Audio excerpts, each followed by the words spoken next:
అందరికీ నమస్కారం. Bhogapuram airport Bhogapuram airport నిర్మాణానికి సంబంధించి చాలా చర్చలు జరుగుతున్నాయి. క్రెడిట్ చోరీ గురించి కూడా చాలా చర్చలు జరుగుతున్నాయి.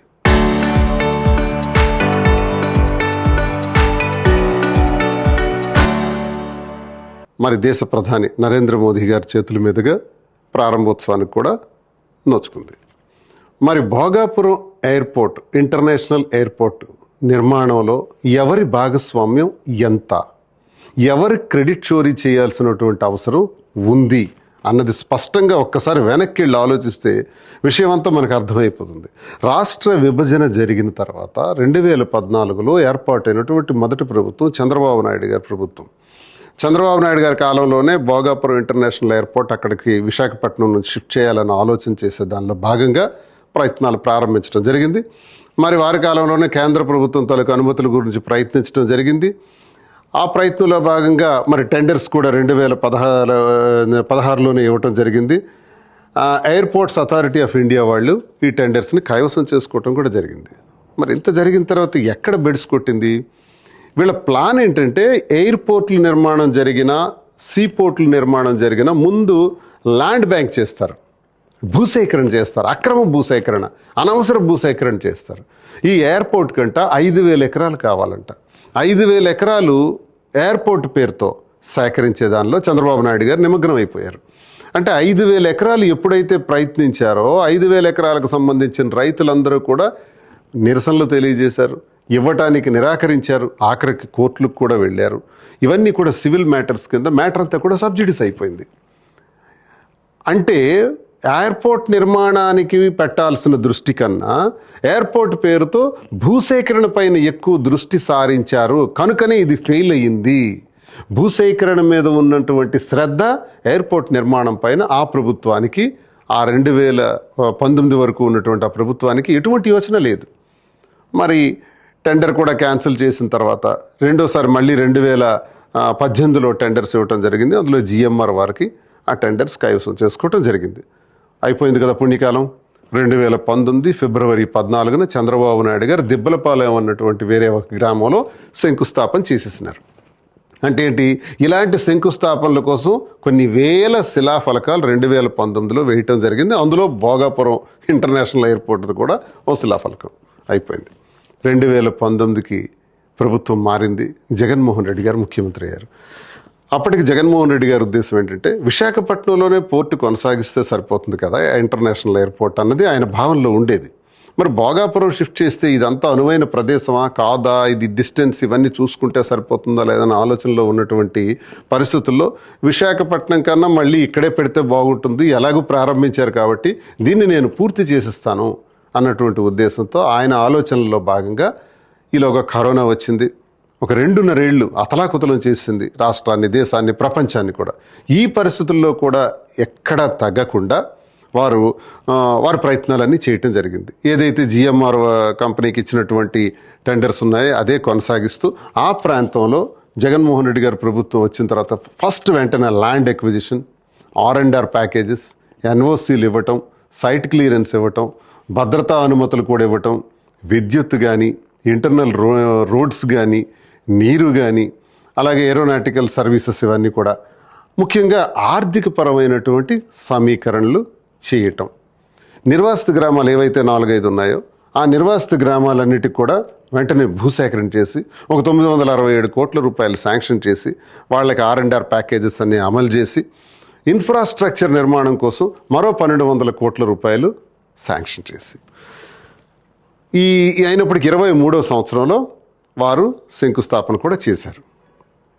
23 మే 3వ తారీఖున శంకుస్థాపన చేసి 26వ సంవత్సరం కల్లా ఈ ఎయిర్పోర్టు నిర్మాణం పూర్తి చేస్తానని కూడా స్పష్టంగా తెలియజేశారు ముందుగానే.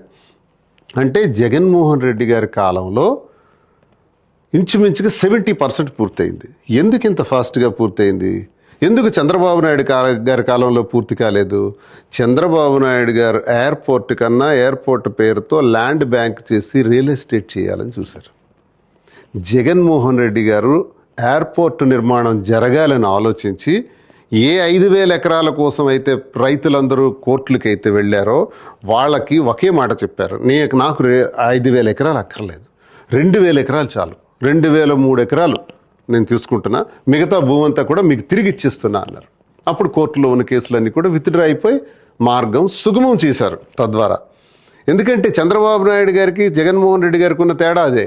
ఇక్కడ పోర్టు నిర్మాణం జరగాలి అన్నది జగన్మోహన్ రెడ్డి గారి ఉద్దేశం అయితే, ల్యాండ్ బ్యాంక్ జరగాలి, రియల్ ఎస్టేట్ వ్యాపారం చేయాలి పోర్టు తర్వాత అన్నది చంద్రబాబు నాయుడు గారి ఉద్దేశం. అందుకే ఆయన కాలంలో అది బెడిసికొట్టింది ఆ ప్లాన్.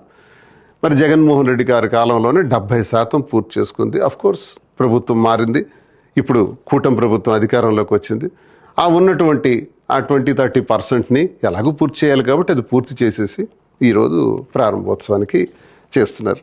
నేను అంటున్నాను, చంద్రబాబు నాయుడు గారి కాలంలో ఇప్పుడు పోర్టు నిర్మాణానికి అడుగులు పడ్డాయా, జగన్మోహన్ రెడ్డి గారి కాలంలో అడుగులు పడ్డాయా, స్పష్టంగా అర్థమవుతుంది కదా. పూర్తిగా పట్టించుకోలేదు కదా. ఈ పరిస్థితుల్లో చంద్రబాబు నాయుడు గారు ఎప్పుడు కూడా క్రెడిట్ చోరీ చేయటం వారికి అలవాటు. క్రెడిట్ చోరీ ఇప్పుడే కాదు, చాలా సందర్భాల్లో ఆయన చేశారు. నేనే ఐటీ సృష్టికర్తను, నేనే ఐటీని హైదరాబాద్ను తీసుకురావడానికి కారణం, హైదరాబాద్ నిర్మాణానికి నేనే కారణం అనే క్రెడిట్ చోరీ ఇదంతా కూడా. అసలు ఐటీని పండిట్ జవహర్లాల్ నెహ్రూ గారు ఆ 64 వరకు ప్రధానమంత్రిగా ఉన్న ఆఖరి రోజుల్లోనే కంప్యూటర్ అనేది ఇంట్రడక్షన్ అయిపోయింది. 70కి వచ్చేటప్పుడు కంప్యూటర్స్ ఆల్రెడీ ఎస్టాబ్లిష్ అవుతున్నాయి అప్పుడప్పుడే. ఆ తర్వాత రాజీవ్ గాంధీ గారు వచ్చి దానిపైన ఎక్కువ దృష్టి పెట్టారు. నేదురుమల్లి జనార్దన్ రెడ్డి గారి టైంలో హైదరాబాద్లో శంకుస్థాపనలు జరిగాయి. అప్పటికి ఇంకా చంద్రబాబు నాయుడు గారు చదువుకుంటున్నారు. వారు వచ్చినప్పటికి అప్పటికే కంప్యూటర్ అన్నది ఇంట్రడక్షన్ అయ్యి 5 సంవత్సరాలు అయిపోయింది. కానీ ఈరోజు ఏం జరుగుతుంది, హైదరాబాద్లో కంప్యూటర్ ఐటీ సెక్టర్ని అంతటిని కూడా తీసుకురావడానికి చంద్రబాబు నాయుడే కారణం అన్నది ఆ క్రెడిట్ చోరీ.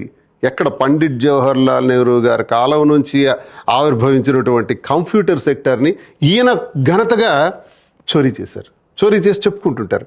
ఇప్పుడు జనరేషన్కి అర్థం కాదు, చంద్రబాబు నాయుడు ఐటీ సెక్టర్ అంతా తీసుకొచ్చాడు అనుకుంటారు అందరూ. కానీ ఇది చరిత్ర. ఇది ఒకసారి చరిత్రలోకి వెళ్తే తెలుస్తుంది. దీనికి ఎక్కువగా కృషి చేసింది రాజీవ్ గాంధీ గారు. ఇది మర్చిపోకూడదు. ఎన్నో విషయాల్లో ఆయన క్రెడిట్ చోరీ చేసినటువంటి చరిత్ర. జగన్మోహన్ రెడ్డి గారు నాకు తెలిసి అతను చెయ్యనిది నేను చేశానని చెప్పుకునే తత్వం ఎప్పుడు జగన్మోహన్ రెడ్డి గారిలో లేదు. ఆయన చేశారు, చిత్తశుద్ధిగా చేశారు. ఉత్తరాంధ్ర పైన ప్రత్యేకమైనటువంటి దృష్టి సారించినటువంటి మొట్టమొదటి ఆంధ్రప్రదేశ్ రాష్ట్ర ముఖ్యమంత్రి ఎవరంటే జగన్మోహన్ రెడ్డి గారు. ఎందుకంటే ఇక్కడ తరతరాలుగా ఉన్న కిడ్నీ వ్యాధుల గురించి ఆలోచించిన వ్యక్తి. 700 కోట్ల రూపాయలతో కిడ్నీ ఆసుపత్రి, రీసెర్చ్ సెంటర్, పాతపట్నం ఇక్కడికి 140 కిలోమీటర్ల దూరంలో ఉంటే త్రాగునీరు కోసం పెద్ద పైప్ లైన్స్ వేసి అందరికీ త్రాగునీరు ఇచ్చే కార్యక్రమం. ఇది నాకు తెలిసి మరో 40-50 సంవత్సరాలు కష్టపడినా ఇది జరిగే పని కాదు.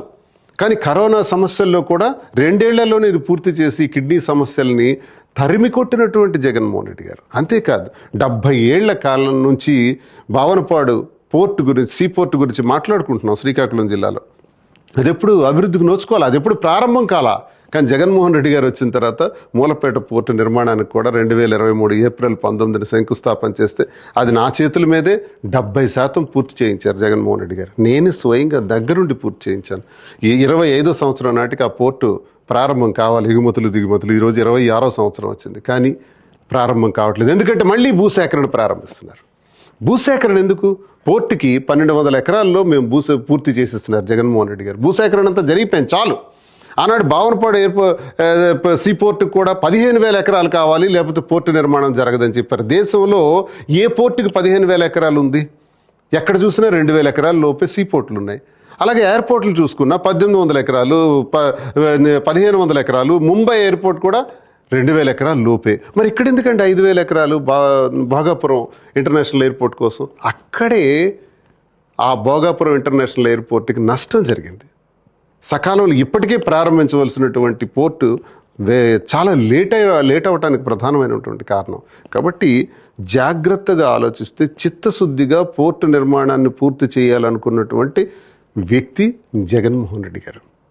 భోగాపురం ఇంటర్నేషనల్ ఎయిర్పోర్ట్ యొక్క క్రెడిట్ జగన్మోహన్ రెడ్డి గారికి వెళ్తుంది. అంతేకాదు, ఉత్తరాంధ్రలో ఒక గొప్ప పేరును కూడా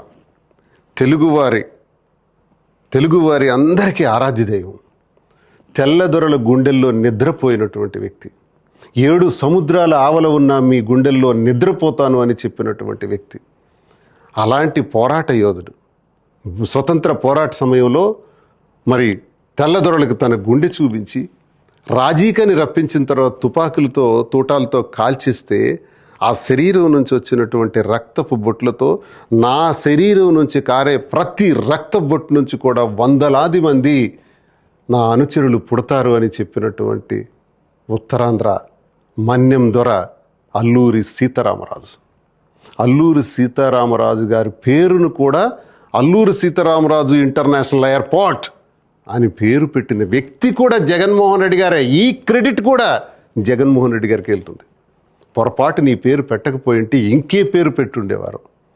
కానీ అదృష్టవశాత్తు ఉత్తరాంధ్రకే కాదు, ప్రతి తెలుగువాడికి, ప్రతి భారతీయుడికి గర్వకారణమైనటువంటి మన మన్యం దొర అల్లూరి సీతారామరాజు ఇంటర్నేషనల్ ఎయిర్పోర్ట్ అని పెట్టే క్రెడిట్ కూడా జగన్మోహన్ రెడ్డి గారిదే. మరి క్రెడిట్ చోరీ ఎవరిది? చంద్రబాబు నాయుడు గారిదే అన్నది స్పష్టంగా తెలుస్తుంది కదా. చరిత్ర అంటూ ఒకటి ఉంటుంది. మనం చేసే పనులు మంచివా చెడ్డవా, మన పనుల్లో నిజాయితీ ఉందా లేదా అన్నది ప్రజలు ఎప్పుడూ గమనిస్తూనే ఉంటారు. చరిత్ర ఉన్నంత వరకు కూడా భోగాపురం ఇంటర్నేషనల్ ఎయిర్పోర్ట్ జగన్మోహన్ రెడ్డి గారి ఘనత, అది వారి క్రెడిటే అని స్పష్టంగా నేను ఈ సందర్భంగా తెలియజేస్తున్నాను. అందరికీ నమస్కారం.